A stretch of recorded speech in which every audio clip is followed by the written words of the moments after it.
What's up mga kapitbahay? Tayo mamamahinga muna sa mga kainan at baka kayo nananawa na sa akin mga pinupuntahan. Uy, parang awan nyo na wag kayo mananawa. Dahil nga parang masyadong napaparami na yung handa ang ating napupuntahan. Ngayon naman ay magtatagtag tayo ng ating mga kinain. Mamumundok muna tayo para naman tayo makapag-exercise kahit kaunti. Uy, ba't gaganon? Nasa biyahe na nga kami neto at ang kasama namin ay ang aming mga churchmate. Maaga nga kaming umalis nito para naman hindi kami mainitan kapag aakyat na kami ng bundok. O daan muna sa gasolinahan, baka naman kami hindi makarating sa aming paroroonan. Ang amin nga palang pupuntahan ay ang aming mission church sa Bako. Medyo malayo nga ito dahil halos nasa Mangyan community na nga ang lugar na ito. Tapos, medyo mataas na bundok nga ang kailangan naming akyatin. Si OA, kala mo naman talaga sobrang taas na nga akyatin. Hindi ka naman maiinip dito sa biyahe dahil sa mga magagandang bundok na makikita mo dito. Pagkalipas nga ng almost 1 hour na biyahe namin ay nakarating na rin kami dito sa aming pupuntahan. Nasa baba pa lang kami na rin ng bundok, hindi pa kami nakakaakyat neto kaya medyo malayo-layo pa nga ang aming pupuntahan. Ito nga yung bundok na tinutukoy ko na kailangan naming akyatin. Syempre hindi naman ganyan kataas, si OA na kami niya para na kaming mountaineers niya. Nasa part nga lang niya ng aming aakyatin, siguro mga 1,000 steps. Uy, napakarami naman nun. Kinokondisyon nga lang namin ang aming mga sarili dito bago nga kami simulang umakyat. Aba, syempre, baka naman nakakasampung hakbang ka pa lang, nahulog ka na sa bangin. Huy! Kung nakarating na nga kayo sa Hidden Paradise, ay dito nga lang itong aming aakyatin. Sa ilog at mga puno pa nga lang ay panalong-panalo ka na, kaya parang ayoko na talagang umakyat dito na lang ako. Tatanawin ko na lang to magdamag. Huy!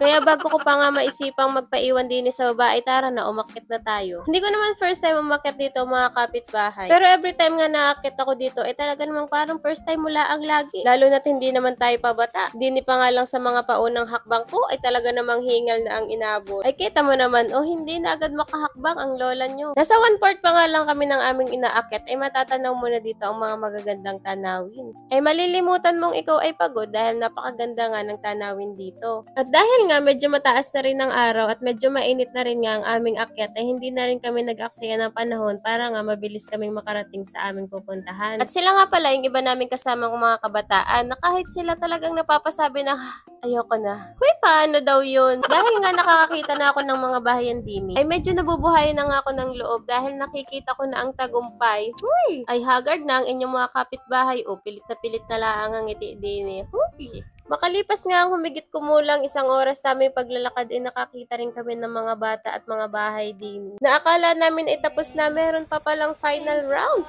Ay parang gusto ko na lang talagang lumapagi din at magpabuhat sa mga mangyan.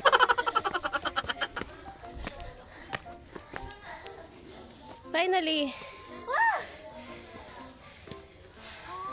Thank you, Lord. Ay mapapasabi ka na lang talaga ng thank you Lord dahil hindi ka nahimatay habang umaakyat dini. Ano, Ninay, kaya pa ba? Medyo maaga pa nga nung kami nakarating dini dahil halos wala pa nga tao, kami pa lang. Kaya naman nag-ikot-ikot muna kami dini at namasya. Naalala ko pa nga na tuwing umaakyat kami dini, ay nagiging first owner nga ako sa pag-akyat. I'm so proud. Na makapagpahinga na nga ay bumaba na ulit kami dito sa church at unti-unti na nga napupuno itong church na mga bisita at mga member ng church. Ay puro church. At hindi na rin nga nagtagal ay nagsimula na rin ang kanilang gawain. They are celebrating 27th year of God's goodness in this church. Oh, hindi mo kinaya, English yon. Mabibless ka talaga sa lugar na ito dahil kahit mga bata, marunong magpuri sa Panginoon. Marunong umawit, marunong sumayaw, at marunong mag-share ng gospel. Dito mo mapapatunayan sa lugar na ito na ang Panginoon ay walang pinipili. Kahit sino pwede niyang baguhin, pwede niyang kausapin, pwede siyang manatili sa lugar na yon. Katulad nila na sobrang simple lang ang pamumuhay, kung titingnan mo bakit sila kahabagan ng Panginoon, ultimo read and write, hindi nila kayang gawin, pero hindi talaga natin kayang sukatin ang pagmamahal ng Panginoon. Habang nagsishare nga si Bishop ng Word of God doon sa loob ng church, ay naatasan nga kami dito na i-handle naman ang mga kids. Kaya naman kami dito ganap na ganap talaga. Tinuruan namin sila ng Bible verse, tapos mga kanta.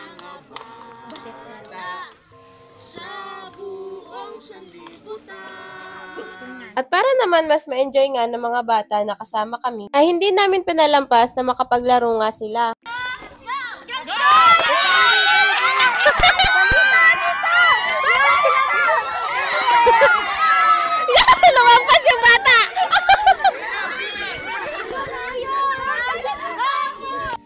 ibang laro nga ang naranasan ng mga bata at pati ang mga teachers ay talagang palaban, hindi nagpapatalo. At habang ako naman ay ganap na ganap, hindi lang isang ikutan. Uy! Nakakatuwa rin nga ang mga batang ito dahil kahit nga sila ay palaban, malakas ang loob nila, hindi sila nahihiya. Siguro dahil kilala na rin nga nila kami dahil hindi nga naman namin first time pumunta sa lugar na ito. Kasi karaniwan nga sa kanila ay sobrang mahihiyain. Kahit saan ka magpunta at kausapin mo sila, hindi ka talaga nila iimikan. Kaya buti na lang talaga sociable itong mga bata dito. At syempre, pagkatapos nga ng masasayang laro na naranasan nila, ay bigayan naman ng mga papremyo. Kahit nga simple lang yung mga bagay na ibinigay namin sa kanila, ay talagang kitang-kita mo sa mukha nila yung saya. Ito rin nga ang isang katangian na nagugustuhan ko sa mga katutubo dahil napaka-appreciative nila. Kahit simpleng bagay na ibigay mo sa kanila, okay na sa kanila yon at masaya na sila doon. Uy, bakit may kumakain dito? Umintro pa naman ako na hindi muna tayo pupunta sa handaan pero kumakain ka dyan. Okay, pagbigyan niya na kapitbahay at aray tanghali na at ako'y gutom